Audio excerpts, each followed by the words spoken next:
De nouvelles règles, c'est aussi de nouveaux moyens illégaux de les contourner.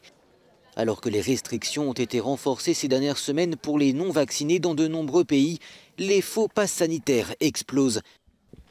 L'application de messagerie instantanée Telegram est devenue la principale plateforme de vente illégale pour un coût de 100 € par passe sanitaire. Des réseaux qui pourraient amoindrir les chances de venir à bout du variant Delta. Ils peuvent le photoshopper et le vendre avec les informations nécessaires via ces chaînes Telegram. Ils sont très réactifs, vous posent plein de questions, vous demandent tous les détails, tout ce que vous voulez mettre sur votre passe sanitaire.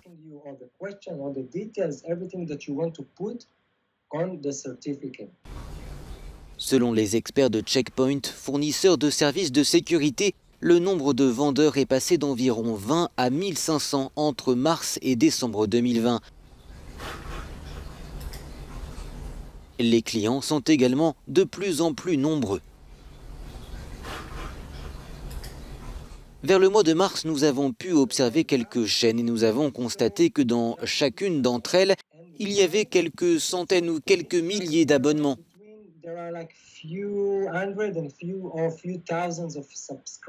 Aujourd'hui, ces chaînes ont au moins un demi-million d'abonnements. Ces réseaux sont également en capacité de s'adapter aux toutes dernières règles décidées par les gouvernements. Mais quel est le profil des acheteurs ? Tout d'abord, il y a les personnes qui sont opposées à la vaccination.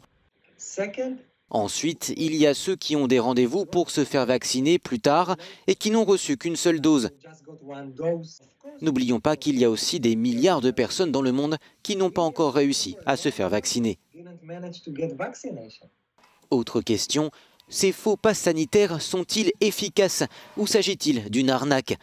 En Italie, le chef de l'unité nationale de lutte contre la cybercriminalité que nous avons rencontré assure qu'il est très difficile de s'en sortir avec un faux QR code.